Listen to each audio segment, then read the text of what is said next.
Police अधीक्षक अनुराग are ने जन सेवा केंद्र संचालक के प्रतिनिधि से हुई 7,46,000 रुपए की लूट मामले में एक बड़ा खुलासा किया है। पुलिस अधीक्षक ने बताया कि लूट के पैसे से आजमगढ़ जेल में बंद 3 बड़े अपराधियों की जमानत कराने की तैयारी थी। अपराधी रामचंद्र उर्फ मैकू यादव द्वारा इसी तरह अन्य अपराधियों के लिए भी फर्जी जमानतदारों की व्यवस्था की जाती है। पुलिस अधीक्षक ने मामले का खुलासा करने वाली टीम को 25,000 रुपए का पुरस्कार देने की घोषणा की है। साथ ही शासन को इस बाबत पत्र लिखने की बात कही कि उन्हें मेडल से भी सम्मानित किया जाए। जानकारी के मुताबिक थाना रानी के सराय क्षेत्र के बेलीसा धर्मकाटा के समीप 2 जून को जन सेवा केंद्र संचालक के प्रतिनिधि से 7,46,000 रुपए की लूट हुई थी। पुलिस अधीक्षक अनुराग आर ने इस लूट की घटना का खुलासा करते हुए कहा कि पुलिस की 3 टीमें एसपी सिटी के नेतृत्व में बनाई गई। 70 किलोमीटर के रेंज 109 सीसीटीवी कैमरे खंगाले गए। 19 संदिग्ध लोगों से पूछताछ की गई। 1 हफ्ते की मेहनत में घटना की कई जानकारी मिली। सूचना के आधार पर शनिवार रात में ही मेहनगर रोड पर स्थित छैला इनार तिराहे में मुठभेड़ में 6 बदमाशों को पुलिस ने गिरफ्तार किया। गिरफ्तार बदमाशों में हरिवंश गोपाल, मानवेंद्र चौबे, अमन यादव, रोशन यादव, ब्रजेश यादव, सत्यप्रकाश उर्फ वीरेंद्र यादव शामिल है। वहीं इस मुठभेड़ में एक अन्य 50,000 के नामी बदमाश रामचंद्र उर्फ मैकू यादव फरार होने में कामयाब रहा, जो रविवार सुबह रामचंद्र उर्फ मैकू मुठभेड़ में घायल होने पर गिरफ्तार हुआ है। एसपी ने कहा हरिवंश व गोपाल पीड़ित का बचपन का साथी था। उसने मानवेंद्र और अमन के साथ मुखबिरी की है। मऊ जिले से 50,000 के इनामी रामचंद्र उर्फ मैकू यादव और ब्रजेश यादव ने लूट की थी। इनके 3 साथी जेल में हैं, 7 अन्य वांछित हैं। यह भी खुलासा हुआ कि रामचंद्र उर्फ मैकू यादव अपना व अन्य साथियों की जमानत फर्जी जमानतदार के माध्यम से लेता था। इसकी भी जांच हो रही है। पुलिस अधीक्षक ने बताया कि जनसेवा केंद्र के कर्मचारी से 7,46,000 रुपए की लूट के मामले में पुलिस ने शनिवार को रात 6 बदमाशों को गिरफ्तार कर उनके कब्जे से 4,70,000 रुपए बरामद किए हैं। इसके अलावा इनके कब्जे से 2 देशी तमंचा, 3 मोबाइल फोन, 3 बाइक भी बरामद की गई हैं। वहीं इस कार्रवाई के दौरान फरार एक अन्य बदमाश रविवार की सुबह रानी की सराय थाना क्षेत्र के मजगवा हाईवे के पास हुई मुठभेड़ में 50,000 के इनामी बदमाश के पैर में गोली लगने से घायल हो गया है। इसके पास से भी पुलिस ने 2,25,000 रुपए नकदी, असलाह, कारतूस व अपाचे बाइक बरामद की है। आजमगढ़ से मोहम्मद उबैद खान की रिपोर्ट।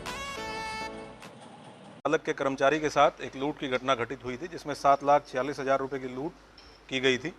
इस घटना के लिए एडिशनल एसपी सिटी के नेतृत्व में सीओ लालगंज, सीओ सिटी और एएसपी अंडर ट्रेनिंग के साथ में 3 टीमें गठित की गई थी। पिछले 1 सप्ताह के दौरान इन तीनों टीमों द्वारा लगातार कार्य करते हुए लगभग 70 किलोमीटर के रोड एरिया पर सीसीटीवी फुटेज खंगाली गई, जिसमें 109 सीसीटीवी फुटेज का डेटा हमारे पास इकट्ठा हुआ। इस डेटा को सर्विलांस टीम के साथ काम करते हुए डेवलप किया गया, जिसमें हम लोगों को महत्वपूर्ण सुराग मिले। 19 संदिग्ध लोगों से पूछताछ की गई। तीनों टीमों के द्वारा लगातार कार्य करते हुए कुल 7 अपराधियों को गिरफ्तार किया गया है, जिसमें 6 अपराधी कल रात्रि में गिरफ्तार किए गए और एक शातिर अपराधी जो आज सुबह पुलिस मुठभेड़ के दौरान घायल हुआ है, दाहिने पैर में उसके गोली लगी है, उसको आज गिरफ्तार किया गया है। इन टोटल 7 अपराधियों से जो लूटा गया धनराशि थी लगभग 7,46,000, उसमें से 7,01,000 की धनराशि के बराबर टोटल मूल्य की वस्तुएं बरामद कर ली गई है, जिसमें से 6,95,000 कैश है और 6,000 रुपये जो इन्होंने इस्तेमाल किया था खरीदने के लिए, उसको बरामद किया गया है। इस घटना की पटकथा पीड़ित के बचपन के साथी, जिसका नाम हरिवंश गोपाल है, जो आप लोगों के सामने है, इसके द्वारा ये पूरी पटकथा लिखी गई। हरिवंश गोपाल, इसके साथ मानवेंद्र चौबे और अनाम यादव, इन 3 लोगों के द्वारा मुखबिरी इसकी की गई।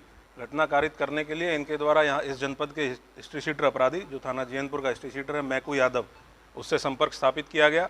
मैकू यादव ने अपने साथी ब्रजेश यादव के साथ मिलकर नीले रंग की अपाचे बाइक से ये घटना कारित की। रामचंद्र उर्फ मैकू यादव, ये थाना जैनपुर का हिस्ट्री शीटर अपराधी है।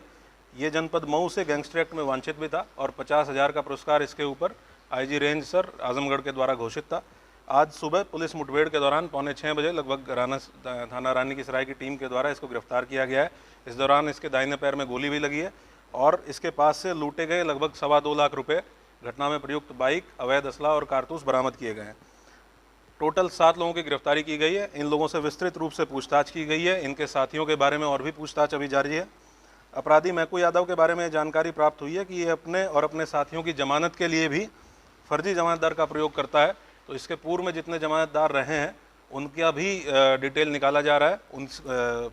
उनके बारे में पूछताछ की जाएगी। जो भी लोग इसमें संलिप्त होंगे उनके विरुद्ध भी कठोर कार्रवाई इंश्योर की जाएगी। इसके साथ साथ ये भी बात प्रकाश में आई है कि 3 अपराधी जो जेल में हैं उनकी जमानत के लिए भी ये प्रयासरत था और उसमें भी इस धनराशि का उपयोग, जो लूटी गई धनराशि है, इसका प्रयोग किया जाना था।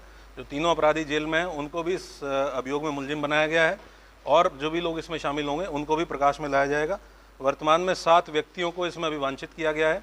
इस पूरे घटना 2 लोगों के द्वारा कारित की गई, मैकू यादव, ब्रजेश यादव, 3 लोगों के द्वारा इस घटना की मुखबिरी की गई।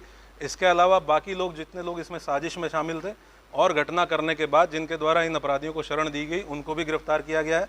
इसमें एक वीरेंद्र यादव, जो प्रधान प्रतिनिधि अपने आप को बताता है, जनपद बलिया का रहने वाला है, उसको भी गिरफ्तार किया गया है। जो इस पूरी घटना के अनावरण के लिए टीमें गठित की गई थी एडिशनल एसपी सिटी के नेतृत्व में, हमारे तीनों सीओज के साथ में, इस पूरी टीम को मेरे द्वारा 25,000 रुपये का पुरस्कार दिया जा रहा है, क्योंकि इन लोगों ने 7 दिन के अंदर बहुत अत्यंत विस्तृत तरीके से मेहनत करते हुए घटना का अनावरण किया है। और इसमें जो शासन से सिल्वर और गोल्ड डिस्क दी जाती हैं, प्रशस्ति पत्र दिए जाते हैं, उसके लिए भी मेरे द्वारा रिकमेंडेशन करके भेजा जा रहा है, क्योंकि घटना का अनावरण हुआ है प्लस उसके साथ जो बरामदगी है, लगभग हमने टोटल अमाउंट की बरामदगी कर ली है और जो वाकई वांछित अभियुक्त हैं उनको भी गिरफ्तार करते हैं, उनसे पूरी बरामदगी इंश्योर की जाएगी।